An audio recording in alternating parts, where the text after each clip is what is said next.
Bagaimana jika dalam suatu organisasi atau kegiatan tidak ada seorang pemimpin?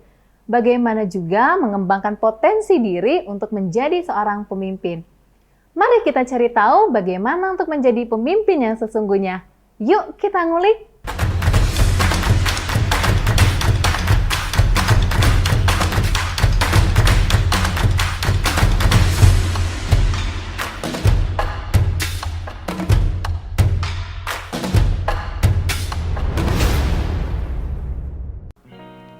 Hari ini kita akan membahas satu buku yang berjudul Semua Orang Bisa Memimpin, karya John C. Maxwell. Seseorang menjadi pemimpin bukan karena posisinya, melainkan karena pengaruh yang dia berikan kepada lingkungan sekitarnya. Kepemimpinan itu adalah pilihan yang kita buat dan bukan karena tempat yang kita duduki. Sehingga kepemimpinan bukan soal manajemen, tapi soal pengaruh. Jangan memaksa untuk orang lain mendengar apa yang kita katakan. Salah satu cara terbaik untuk belajar bagaimana agar bisa berpengaruh ialah dengan mengajarkan seseorang untuk melakukan sesuatu. Makin kamu rendah hati, makin berpengaruh pula dirimu. Mungkin kedengarannya lucu, namun itulah faktanya. Apa yang kamu katakan dan perbuat mempengaruhi orang lain, baik dalam hal positif maupun negatif. Semakin sering kamu menjangkau orang lain dengan cara yang positif, semakin ingin pula orang lain untuk mengikuti dan menjadi seperti dirimu. Kepemimpinan itu bisa dipelajari dan bukan merupakan bakat. Sesuai dengan judul buku ini, Semua Orang Bisa Memimpin, John memberikan sejumlah langkah sederhana yang dibutuhkan para kaum muda untuk mengembangkan diri sebagai pemimpin dan mendorong para kaum muda agar bisa berani mengembangkan perannya sebagai pemimpin di sekolah, tim olahraga, organisasi pemuda gereja, dan lingkungan pergaulan mereka. Terkadang kita berpikir bahwa seseorang itu sudah terlahir dengan bakat memimpin. Padahal untuk menjadi pemimpin, kamu perlu mempelajari karakter apa yang membuat kamu menjadi pemimpin yang sesungguhnya.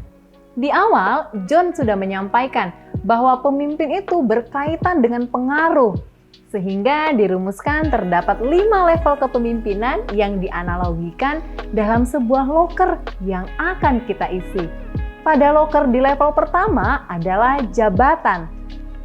Kepemimpinan berdasarkan jabatan mengandalkan posisi yang dimiliki untuk membangun pengaruh terhadap orang lain. Pemimpin bukan sebatas posisi, melainkan posisi hanyalah memberi kita kesempatan. Posisi tidak menghasilkan seorang pemimpin, melainkan seorang pemimpin bisa menghasilkan posisi. Kemudian level kedua adalah kerelaan. Mereka akan mengikuti kamu berdasarkan hubungan. Mereka menjadikan kamu sebagai pemimpin karena mereka menyukainya. Di level ini, pemimpin memiliki tujuan untuk mengenal timnya, membangun hubungan yang bertahan lama, dan membangun kepercayaan. Untuk level ketiga adalah produksi. Pemimpin yang hebat tahu bagaimana cara untuk memotivasi timnya untuk mengerjakan sebuah tugas dengan optimal. Di level ini, pemimpin tersebut mendapat pengaruhnya karena dia duluan menunjukkan hasil kerjanya. Dampaknya, pemimpin tersebut akan mendapatkan kredibilitas dan pengaruh. Untuk level keempat adalah pengembangan orang lain. Pemimpin berhasil mendidik seseorang menjadi pemimpin juga. Mereka akan mengikuti pemimpin tersebut atas jasanya yang telah membantu mereka menjadi pemimpin. Pada tahap ini, seorang pemimpin harus bersedia meluangkan waktunya untuk melakukan mentoring dan membimbing anggota yang potensial menjadi pemimpin masa depan. Kemudian, level kelima adalah level puncak. Ini merupakan level tertinggi dari seorang pemimpin. Mereka mengikuti pemimpin karena sosok pemimpin tersebut. Pemimpin pada level ini tidak hanya membuat orang lain menjadi pemimpin yang menyenangkan dan produktif, namun juga menjadi pemimpin yang mampu mengembangkan pemimpin lainnya lagi. Perlu dipahami, Semua level ini saling berkaitan.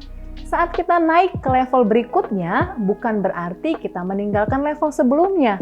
Akan tetapi, ini merupakan keahlian yang ditambah. Ketika level tadi telah ada, poin selanjutnya adalah seorang pemimpin harus tahu prioritas.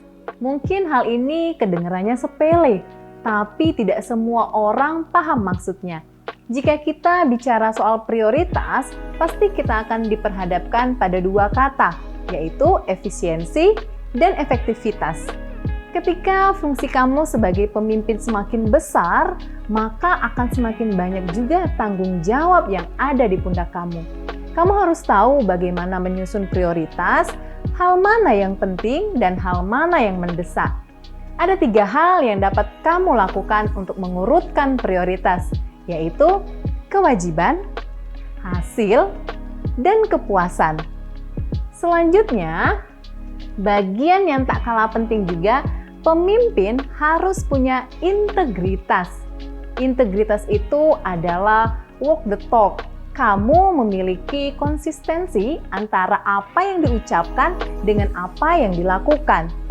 Integritas menentukan apa yang kita lakukan dan bagaimana orang lain akan menanggapinya. Perjalanan menjadi pemimpin yang baik memang tidak mudah, tapi bisa dipelajari. Seseorang menjadi pemimpin bukan karena jabatan yang diberikan, tapi karena pengaruh yang dia ciptakan bagi lingkungannya. Kepemimpinan dan manajemen adalah sesuatu yang berbeda. Kepemimpinan bukanlah kemampuan untuk mengendalikan orang lain untuk mencapai tujuan tertentu. Namun, kepemimpinan adalah kemampuan untuk mempengaruhi orang lain secara efektif. Demikian yuk kita ngulik episode kali ini. Nantikan yuk kita ngulik episode selanjutnya. Jangan lupa untuk like, komen, dan share episode kita kali ini. Saya Miss Erly undur diri, sampai bertemu kembali di episode berikutnya. Terima kasih, bye-bye!